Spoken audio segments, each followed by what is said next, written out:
Morning, Joel. How's it going? Or is it morning where you are? It is not. It's 5 o'clock, 5:15. 5 o'clock So somewhere. that's right. I mean, I'm not going to say that I'm having anything to drink here, but I'm about to.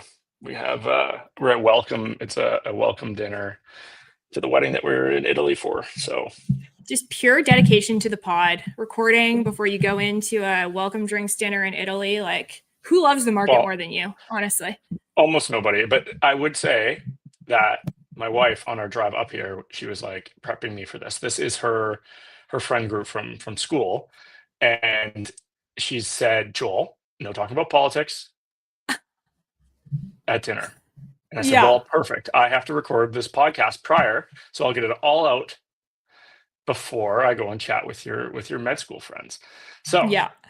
we're here. I'm going to kind of get everything off of my chest so that I can talk about the healthcare system for 4 days. Yeah. Well, I mean, that's a pretty good Oh, crew yeah. she has too. Lots of smart, awesome, talented people. But yeah, it is. I mean, before we get into it, it's interesting that you say that because I feel like um we almost have to get ourselves in that mindset lately because sometimes it is hard to get into a group of people and chat about different opinions. But I feel like there are some groups where you can do that. I'm sure that's the group that you're into. But yeah, don't It'll be get any fine. rogue opinions. It, Everybody here is from Toronto, so um, I will be the lone Western Canadian, and I've come prepared just in case they come at me with anything. But I it's a very very the group is lovely, so I don't think we're gonna have too much of an issue. Yeah, they But really are. but yeah, I'm excited to chat. Anyways, it's been again 2 weeks. It feels like it's been a in that period of time.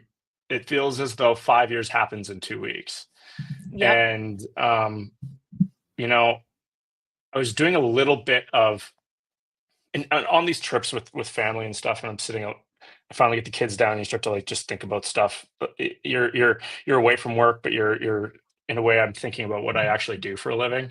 Yeah. I'm like, man, what do I actually do? And it's like, sure, it's finance and portfolio. I manage portfolios and I work for families, but it really comes down to like one little thing. And I've been reading a few books, and it's storytelling. I talk about Hmm. and tell stories about markets, the economy, technology.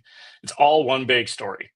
My my thought process on how I view investing, how I view opportunity, whether it be politically, entrepreneurially, or in investing, it's all tied to like this meta framework and storytelling that I provide for myself and for the people that I work for and work with. And I I think what's important is that you can, in my role, do a good job of helping people understand where we're coming from a humanity perspective, and where we're headed, because it enables them to take risks perhaps they might have been unwilling to take in otherwise. If I'm unable to help them understand why and where we're going, they're much more unlikely to take the risk necessary to achieve the returns that they're wanting to obtain.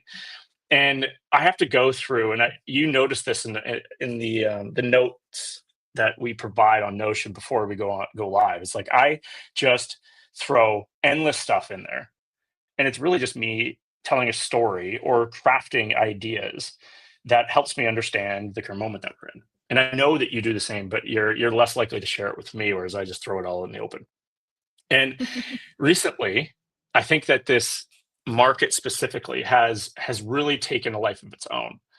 And in tech, there's this rule where you have like a 99-1 rule, where you have 90% of people that consume content, you have 9% of people that will engage a little bit more. And I think this is incredibly true on Twitter. And then 1% are consumers, or rather content creators. Hmm. And these creators are providing the lion's share of the things that we consume. And in the past, we've seen new technological advancements that have taken advantage of this. They've created tools for those in the 9% that want to become the 1%.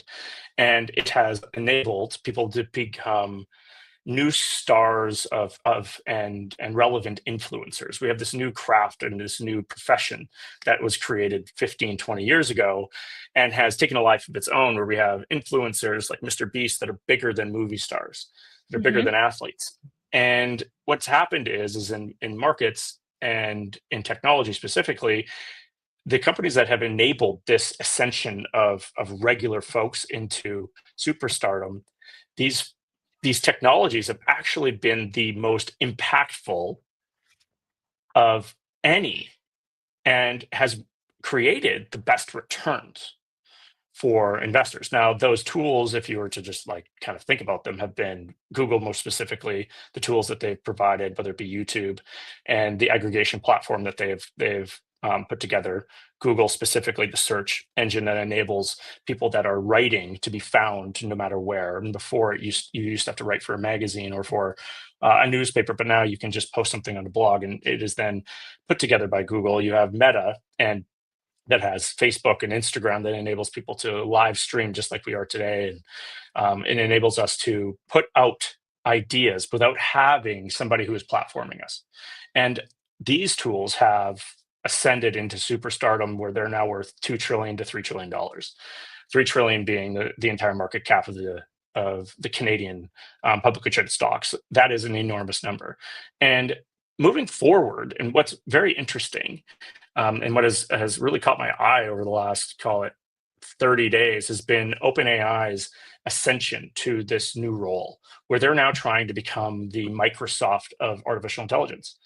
And they've just recently, a couple days ago, started releasing Sora, which is effectively a tool that allows the 90% to become creators. And this Sora tool puts, if you're able to craft an idea, it is able to make it into a video effectively.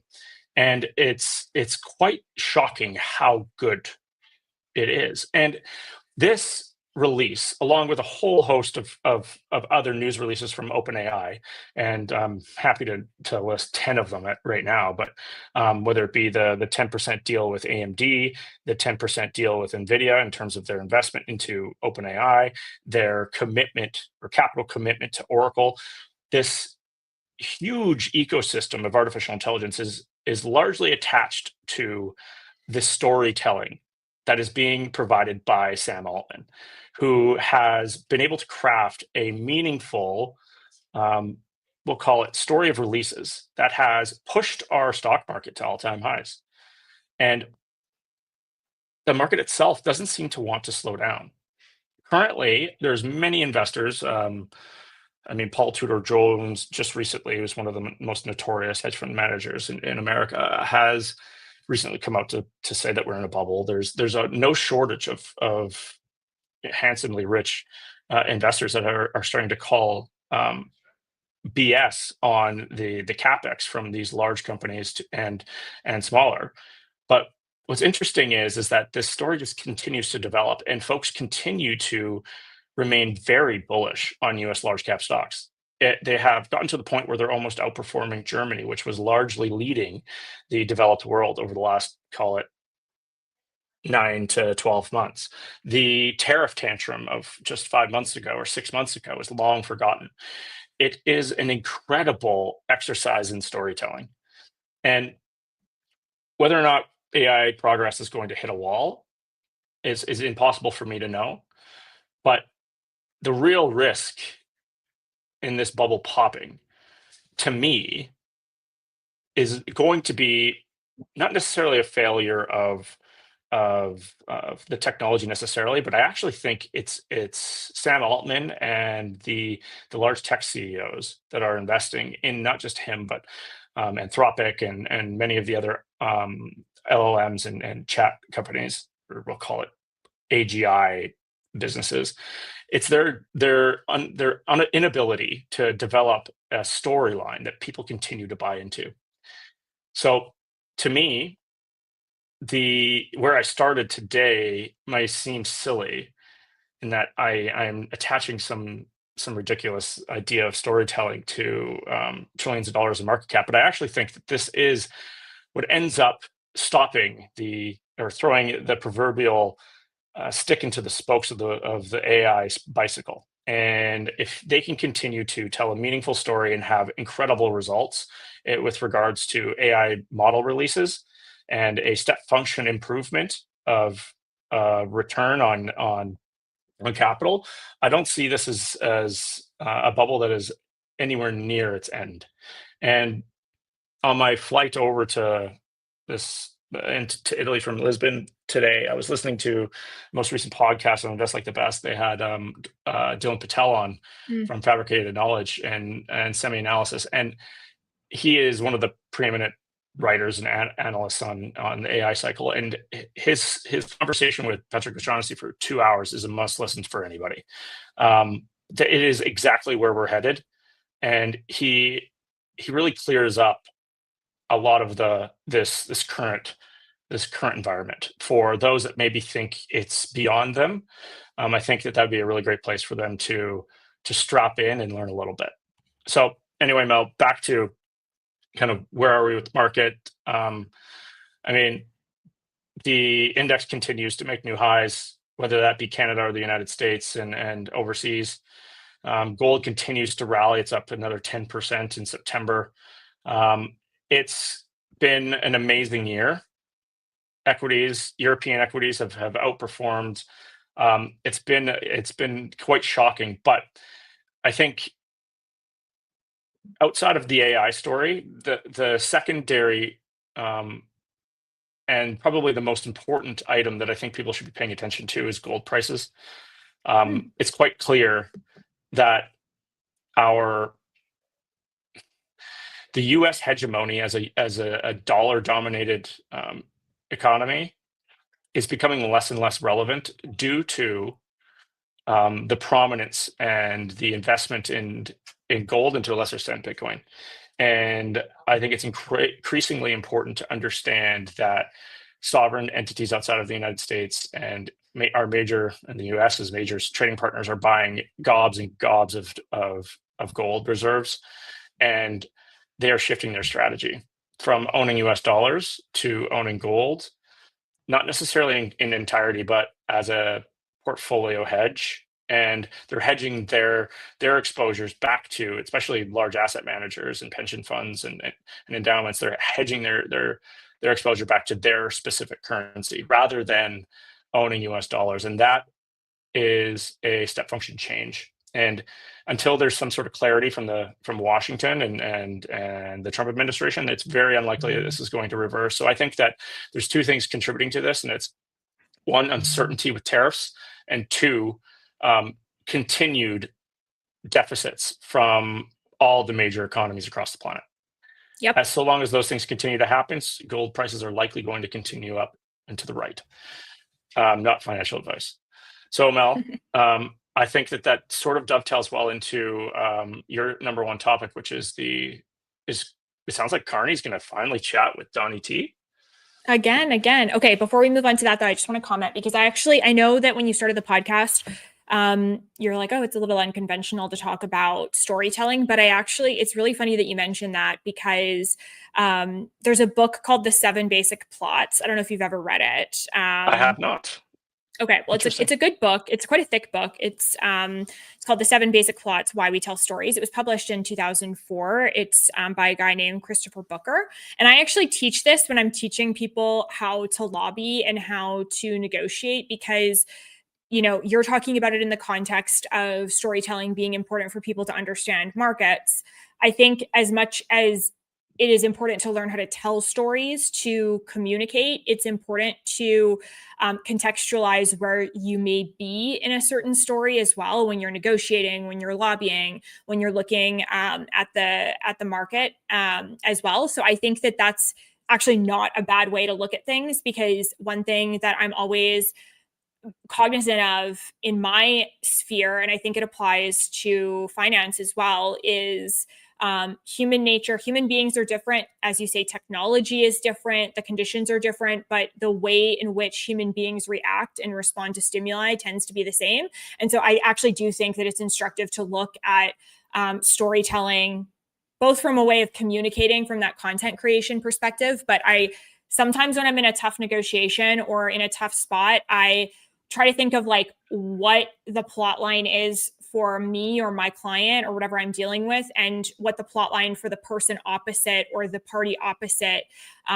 is thinking as well. And it's a good way to negotiate as much as it is to understand markets and politics. So I actually don't think that's a silly thing that you brought up. I think it's really important. And I think that people don't respond to facts. People respond to stories and the sort of emotional pull that stories have. So I actually think it's a really good point, and we could probably talk about that more too another time, but wanted to just make sure I said that before we moved on to US Canada. Whenever the news story slows down, let's have a conversation about storytelling. And I find that the best salespeople, the people that can resonate and attach, well, people that can resonate with others quickly, largely are their greatest asset is their ability to relate to them quickly, but then notice areas in which they're interested, and then pinpoint that and tell a story that brings them in.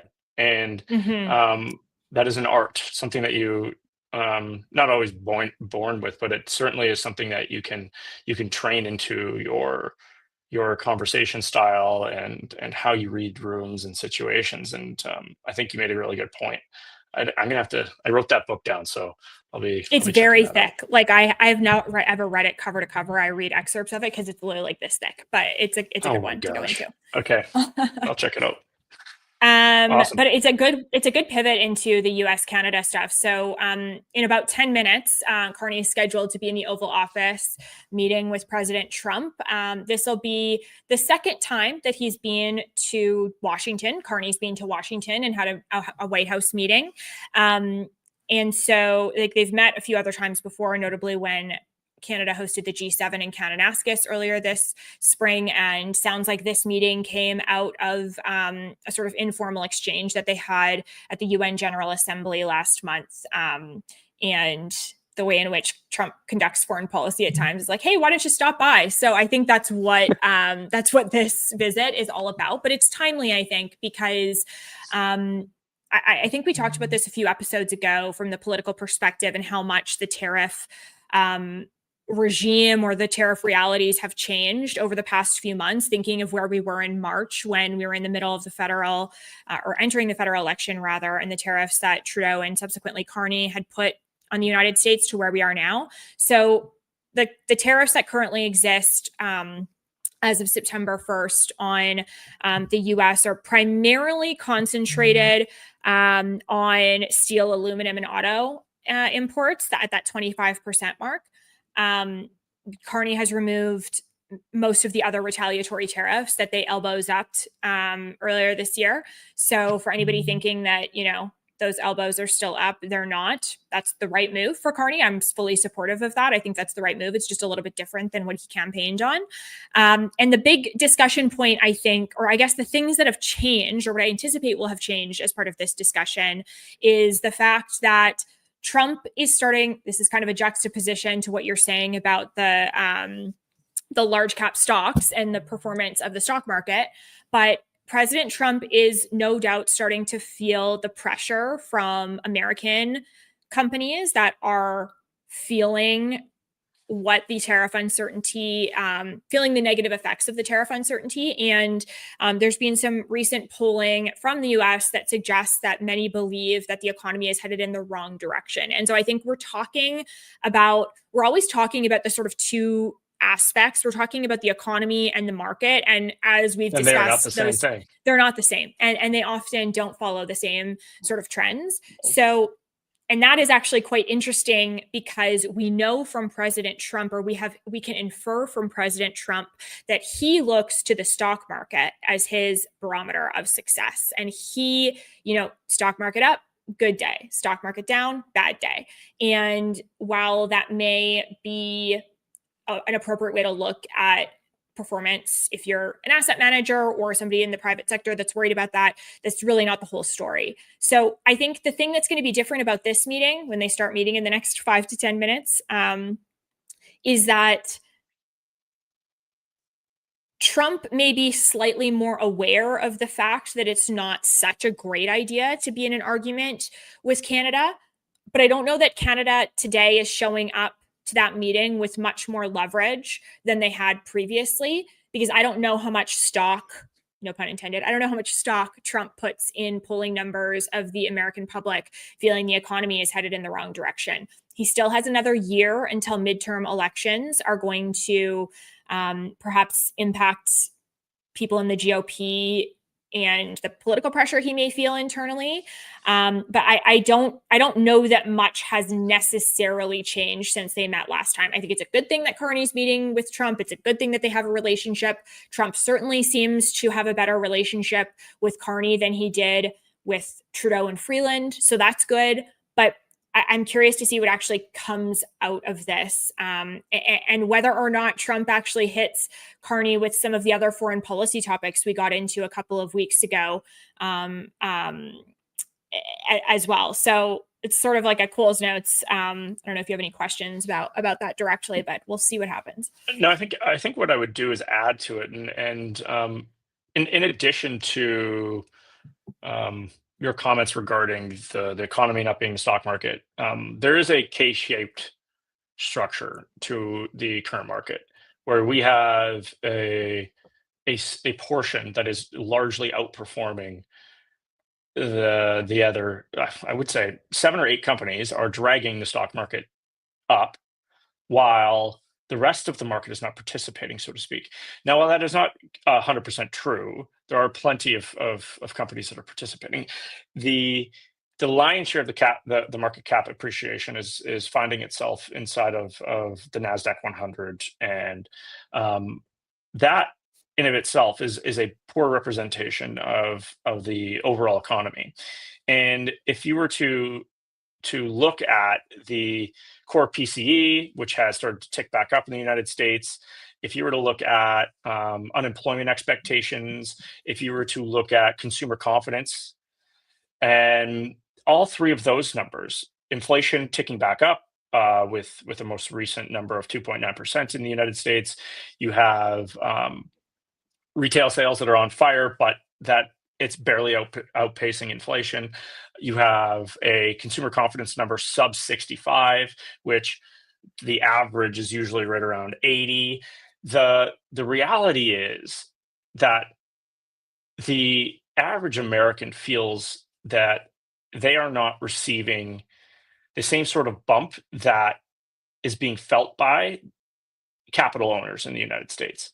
People that are Mhm. asset owners and capital deployers and folks that have made it have and continue to see major appreciation in net worth, whereas folks in the center and perhaps the have-nots are not receiving that support that they felt like they were going to receive when Donald Trump was gained office. So that puts him in this odd, precarious situation, and I think that it's very difficult for folks to look at this information in a partisan way. It's for the most part when you start to address market, or I should say political dogmas, whichever side you believe that you're on, you're going to think that the economy is doing really well or really poor. I think it's never been more shocking for me than to see how people perceive the economy to be doing when their party's in power versus when it's not in power.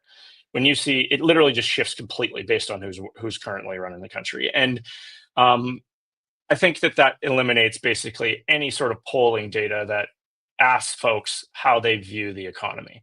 However, when you start to look at consumer confidence and you start to see large changes in that, not because of who's in office, but just because of where exactly we sit in the economy, and it starts to shift away from where the market's headed, I think that tells a unique story.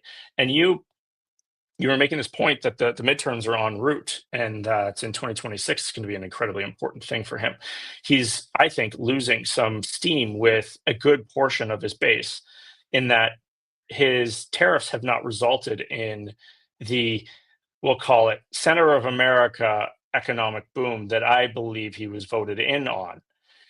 If anything, it's actually quite the opposite of what has occurred. And Mhm.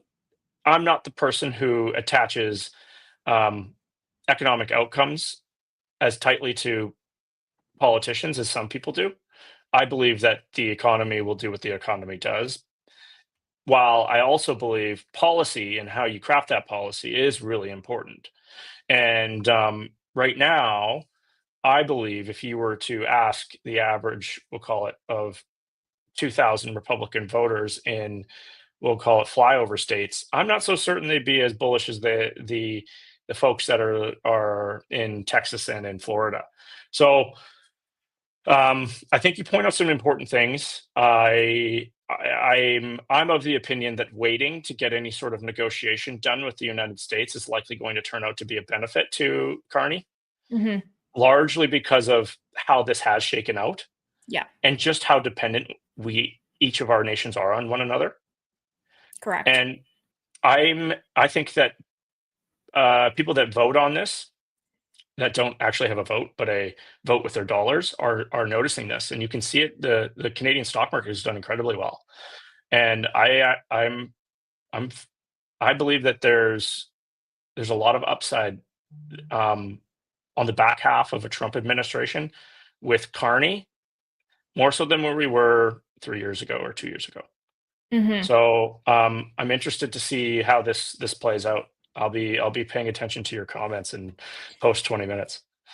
Yeah, and I think that also it is though important to be mindful of the fact that, or I guess I would seek your confirmation on this because I'm not the financial expert, but we can't compare Canada and the United States. I don't think in the same way because, as you said, like those 7 or 8 companies that are really on the Nasdaq 100 that are really driving change. We don't have that kind of bench strength in Canada Oh, with our companies or the companies that are large here in Canada. And I know I keep on repeating myself about this, but I think it's very important. Our GDP is largely driven by housing valuation, and so I just think it's mhm. really important that just because that's been the impact in the United States doesn't mean it's going to be the impact in Canada, Agreed. and doesn't mean that we're going to respond to it in the same way. And when you mention, would now be a good time to talk about the budget changes before we dive into I'd talking love to about. hear. Okay. Yeah. So the reason why this is important is because Canada has definitely been in what I would consider not a great spot when it comes to our fiscal house. There's some controversy. There's a role for it's basically an arm's length organization. It's a parliamentary office in Canada. It's called the Parliamentary Budget Office, PBO. There's an interim parliamentary budget officer right now who is appearing before committee a couple of weeks ago in Canada, who was, I don't want to be dramatic and say he was sounding the alarm on Canada's finances, but he was definitely cautioning that Canada is not currently headed in the right direction when it comes to how we are managing our public debt and deficits, and that we are really not well positioned to pay that off anytime soon. And I think, as you mentioned, we see in the United States, of course, in Canada, this is different because Canada, the Canadian dollar is not a reserve currency in the way that the US is. But we can see that is not an insignificant thing that the markets just forget to notice. I also think it has a big influence on state capacity. We see the next federal budget in Canada will be on November 4th. I'll get into some of the procedural changes there. But you're going to see cuts in operational spending. And so I'm going to loop this back. You were talking about the fact that people see the economy very differently based on the partisan affiliation sometimes that they are Mhm. part of. I would say a primary driver that divides partisan opinions from left and right in Canada, at least on the economy, would be belief of the left versus right on how money and prosperity is created. I think that the left believes that prosperity is created, if like thinking back to like my money and banking economics class, like money is created when banks are able to, or people are able to access private capital, leverage that capital to create value and grow the economy, essentially. And I think that the right believes a little bit more in the importance of unlocking that capital and that economic movement and innovation when it comes to that. And I think that the left believes a little bit more that there's a more active role that the state should play in that value creation process. And the reason why that's important is that if you are somebody who believes more progressively that the state should have a more active role in growing and investing in the economy, then you should be concerned about the fact that the investments that we're going to see from Canada in the November 4th budget 2025 and in the following budgets are going to significantly draw back on operational spending in favor of capital investments. We'll talk about a few of those later on. So if you're a person who was thinking that a lot of the public programs, like operational spending is anything that's like a payment from government or like a program spending or grant streams. Capital is anything that the government invests in to build. So it's usually structures or infrastructure of some kind. And people who are familiar with accounting will note how these are tagged differently. But if you should be concerned, I think, that the government is not going to be at the table for as active of a role on operational spending in Canada, because Carney at least does see that debts cannot go on forever. The thing I wanted to say about that was we saw this week, yesterday, that the government released they're going to be approaching how they budget a little bit differently. There's 2 points that they've made. One of them we already knew. Carney and his government plan to separate the capital and operational budgets, I think, from like more of a marketing perspective and how they sort of roll those out to Canadians, because they're always separated in a budget, with a goal of balancing the operational budget and making investments on the capital side.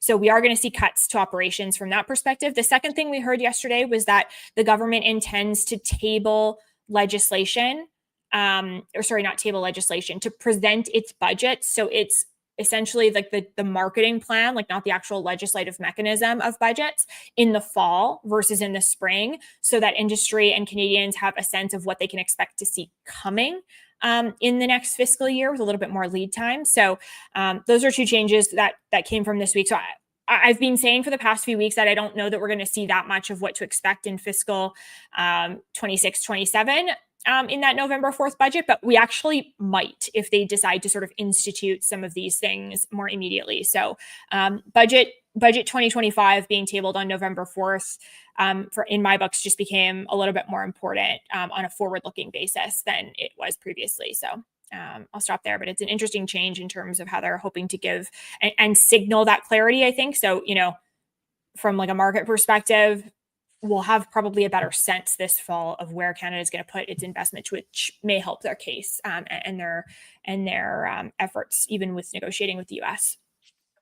I mean, you make a lot of really interesting points, because I find that I think you're accurate in the way in which you define the 2 sides of the aisle in terms of their view of, we'll call it, capital expenditures from the government and how they're deploying their tax money. And I think much of the rights issue with how Canada has deployed and crafted policy in that deployment has been, they either, 1, chose winners, or 2, spent it on social programs rather than infrastructure and for export and or we'll call it innovation and infrastructure.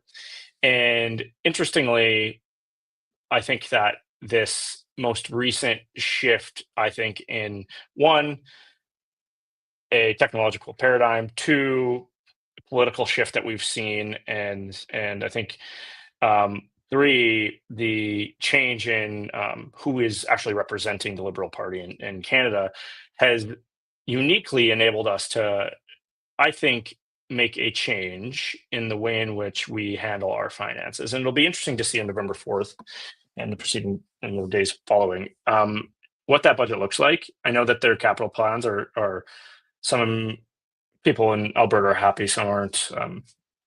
I think that they're a step in the right direction. However, and you noted this in our notes, the Enbridge CEO Greg Ebel delivered a speech at the Empire Club, and what was this, like 3 or 4 days ago, maybe 5 days ago, and he effectively was issuing an urgent message to businesses in Canada that Canada must rebuild or risk being left behind. Mm-hmm.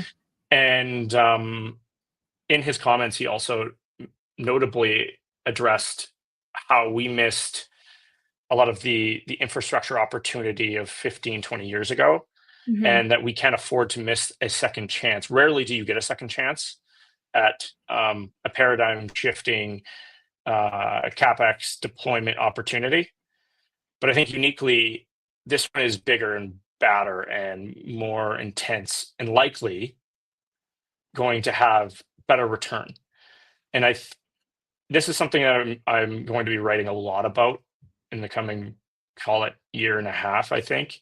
But if you are not understanding the impact of AI, but then also the current two bottlenecks that is withholding us from seeing, call it, a large language model released that is more impactful than GPT-5 and Gemini 3 at faster paces, it is largely a result of two things.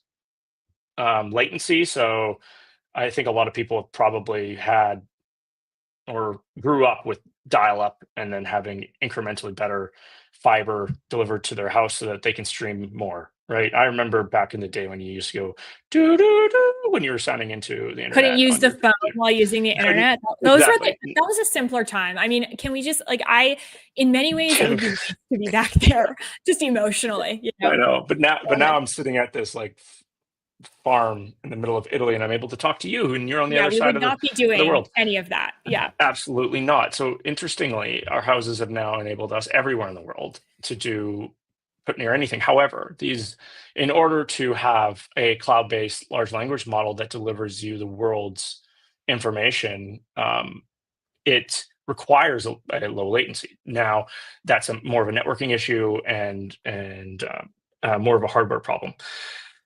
The second biggest issue is, one, you can stand up a data center if you're just racking GPUs and networking infrastructure in days, weeks. However, the big problem right now is the bottleneck in power, energy. Yep. Something that Alberta and Canada has endless amounts of. And the interesting thing is that these power plants, these generators, turbines, all take a year to 3 years to stand up, and right next door to those data centers that are going to provide us the compute that is going to enable us to train the models, to then serve the models and provide us with artificial general intelligence.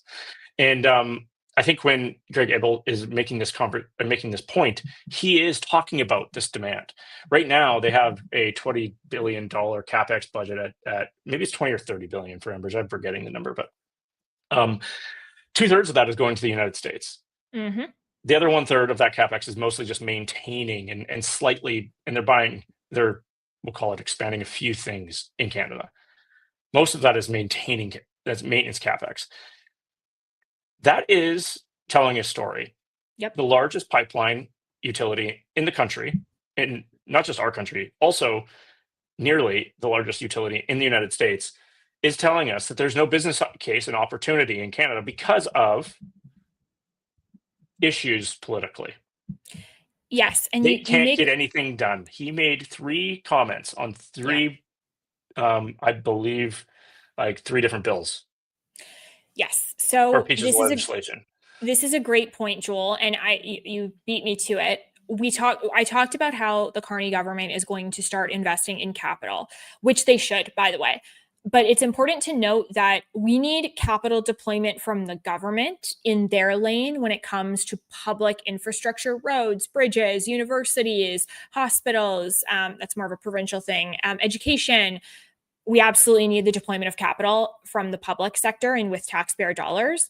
But we also need the policies in place to encourage deployment of capital and investment in infrastructure from the private side of things. And a couple of sort of sticking points when it comes to this is C-48, which is the tanker ban off the coast of British Columbia, C-69, which is the regulatory process, and then more related to the data center play is net zero electricity regulations that the federal government has imposed. So, I mean, all three of these things need to get ratified if we expect to take part in this new paradigm shift. Straight up, end of story. And I will tell you my that I do not believe that is going to happen under this government. I believe that the Liberal government will do absolutely better than the Trudeau government did, that they will absolutely create more reason for optimism. But we're talking about some pretty cornerstone pieces of legislation. Minister Hodgson, our Minister of Energy, former Goldman Sachs, worked with Carney there. Really smart guy. I think we're very lucky to have him in that chair, dodging questions about whether they're going to do anything about C-48, the tanker ban. You know, we see that they've paused the EV mandate as of right now, but we don't know. That's just for a year. We don't know what's going to happen with that. So the trap that Canada will fall into is, yes, there's the signal and the noise. You can send the signal to the market that you're going to be more accommodating and encouraging of capital. But if you do not do the things through state capacity that are required to actually make that so and remove the certainty, then you're not going to experience that. You may experience peaks of it, but you're not going to see it in a sustained way. So there is a policy role for the government to play privately. Couldn't agree more. Those two specifically that you mentioned are my least worrisome. Tanker ban, whatever. We'll move north. The carbon cap is a problem because that is quite directly a cap on innovation. It is a cap on, and this is one of the tightest things in economics and in markets, that our efficiency as a human group is tied so tightly to the amount of energy demand that we are generating as a group, that without appreciation or and draw an increase in energy consumption, it's unlikely that we see any market appreciation. And for those that are investing in the future and taking advantage of what is currently happening, they will move to areas in which don't have carbon caps, because that will be where they develop the technology, stand up these generators, stand up these data centers, and they will serve us our AI slop to us in North America and in Canada while it's being produced in Texas. It's an important distinction too. It is. And I think people need to revisit what a carbon cap means. I'm not suggesting that climate change isn't real or that it's not something we should be concerned about. However, I do think that tax revenue pays for the nice things that we have, and it pays for our schooling, our hospitals, our infrastructure. It enables us to continue to expand our standard of living. It enables us to immigrate, and it enables us to have the ability to take in refugees, to take care of the rest of the world. We do that with money generated by the companies taking advantage and building the future. And if we do not craft a story which enables our founders, our entrepreneurs, our business leaders to deliver to the market what we can provide because of a view on carbon that doesn't coincide with technological advancement, we are going to miss the opportunity. There is a business case. Our major CEOs are saying, business case, ding, ding, ding, get out of our way. So I think that this is one of the issues specifically that needs to be addressed, is that cap, because just recently there is a tiny little tidbit in the logic that released Meta, Pembina near deal to build massive Alberta AI data center. Now, the word massive is a little bit, tongue in cheek here. This is not big. on a global scale, but it's big for Alberta. Mhm. And I think that this uniquely points out the opportunity here. There are multi-year backlogs of turbines from GE and from a whole host of companies that build infrastructure for these mega data centers. And what we are able to do in Canada is provide a ton of liquid oil, and we oftentimes blow off gas. Interestingly, if we were to reutilize that and put these data centers next to areas in which we were literally burning gas that we do not need, I think we have this beautiful situation where we have a similar economic location and belief. We have the rule of law. We have a whole bunch of things that these mega, not only that, cheaper labor than the United States. All of these things that are uniquely beneficial to Canada because of our location relative to the United States, where we can benefit from investments like these that Facebook or Mark Zuckerberg is making in the facilities near Fort Saskatchewan. That is a signal, and we should be considering that because we have an amazing opportunity here, and I'd love to see some form of change. Now, I don't know if there's something that can be done at the provincial level in order to ignore carbon caps, but I do know that this is, to me, of the three, the number one that needs to be addressed. Yeah, so you're talking about two different things on the emissions cap side of things, and then as well on the net zero electricity grid timing. That So one's it's two less. separate. That one feels a little less meh. I'm much more Well, concerned about, oh, you can't, because you set up a gas plant that gets added to the emissions level, right? And then we export that data to other countries, similarly to how China is the largest consumer of energy in the world. And then they export all of these goods, right? Like we've effectively moved all manufacturing to China and India, and that is us effectively exporting our carbon emissions, right?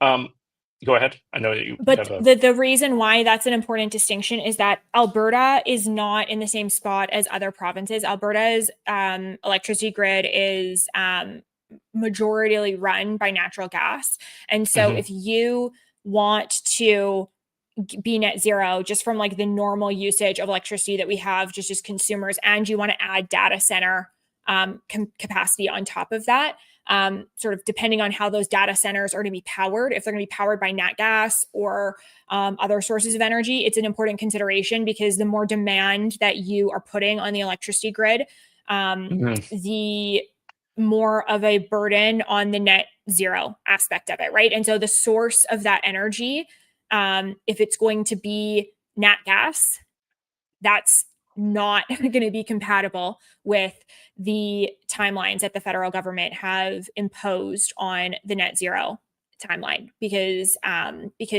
technology is growing and getting to a better place where we can achieve those things, but we have a much longer way to go on that transition period than other provinces do who have greater hydro power or nuclear or else.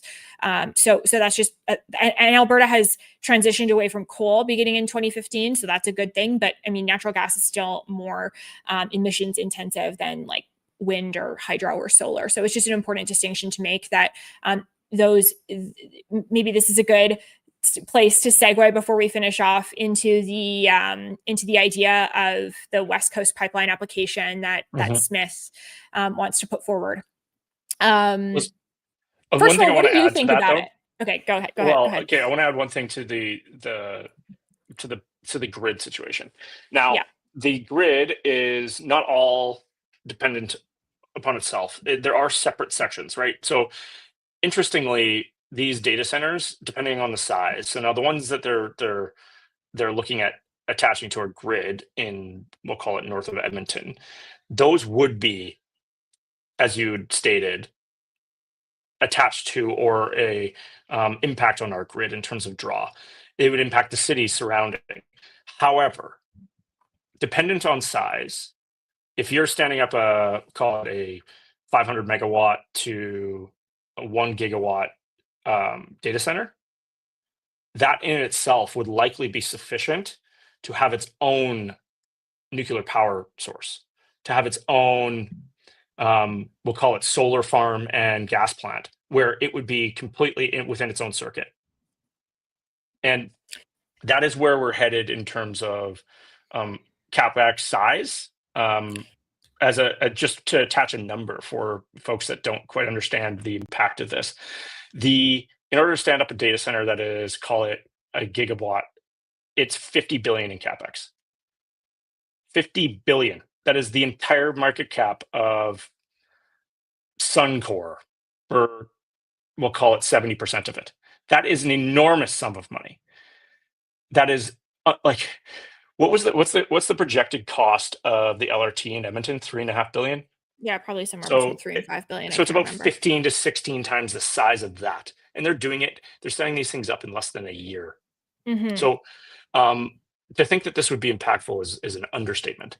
The opportunity here is unbelievable. So I hope that those numbers maybe resonate a little bit, and I do want to transition to this, and I'd like to hear. Okay, wait, I need to make one more point. Sorry, I know, but it is important to note that Alberta's electricity grid generation is powered solely by private investment, and this is not the same as in other parts of Canada. So this is why, coming full circle on the Hodgson thing, you need to incentivize, especially in electricity, private companies to invest in generation projects to complement that, because Alberta it's not the government making a decision on the generation. The government functions with the regulatory perspective on that, but you need private company Joel to want to invest millions of dollars in building that additional supply that is also net zero, that also has to go through Bill C-69 in terms of environmental regulatory review. So this is how we tie all these things together. Anyway, sorry. I totally agree. That's a really good point, actually. That ties it all, puts a nice bow on it. So go back to where you're at with regards to Western Pipeline. I think the thing that is interesting about this, and I want to sort of see how things go.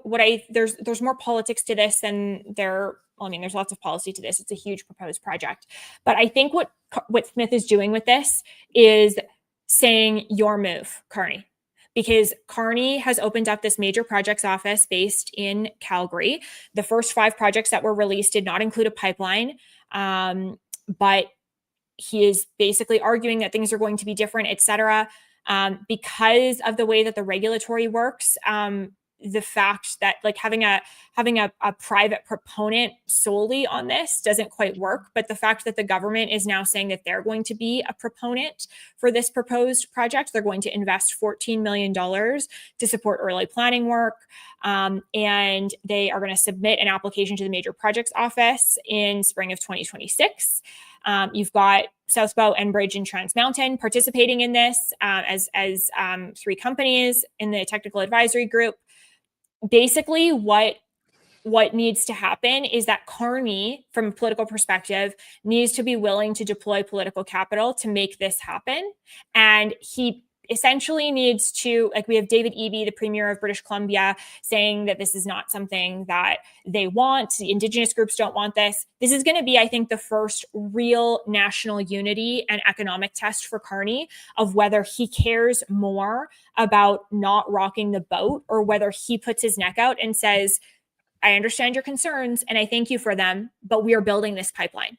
And I'm going to use Bill C-5 and the Major Projects Office to make sure that happens, because C-5, remember, empowers the federal government to override certain regulatory and expedite things. So this was actually a very brilliant political move by Danielle Smith to basically say, you say things are different. Are they? Let's see. And so that's why I think it's very important politically. You can talk till the cows come home about like whether there's a business case for it, whether there's whatever. I actually don't even think it's. I mean, I would obviously like this to be built. Like, it doesn't matter. But like, it is a test. It is a test, and how Carney and his government respond to it, and whether or not Carney thinks that he can stand up to the political pressure that exists within his party and within his cabinet. How far can he stretch that, and how much different is he going to be? Because we can say that we're different on many different metrics, but there are tests and there are moments that define whether or not you are or not. So that's what I'd like to say when it comes to this this proposed pipeline. I think that's the most important thing about this pipeline. I don't think the technicalities of it, I don't think the economics of it, like I think that is the thing that I'm going to be watching about how Carney responds. And just a last thing on this, it does seem like Smith and Carney are getting along much better than Trudeau and Carney are getting along. And so if I'm Smith and Carney, frankly, Smith is smart by putting this out there. But if I'm Carney, I'm not going to let that opportunity slide. Like I am going to take advantage of that. I'm going to use that as a way to say that I am different than there's a new sheriff in town. Canada needs this. And symbolically support it. So that's what I'd like to say about that, but happy to answer any questions if you have. You know what? I don't at this time. I think if they build it, well, Alberta and Saskatchewan will fill it. So I'm not super worried about that. I think the economic case is quite clear at this point. The more and more I see the world react to the technological advancement of the last 3 years, the more I am quite certain that the future is going to be much more energy dependent than we ever thought was going to be real this quickly. However, I want folks to start understanding that there's going to be a significant diversification of energy production.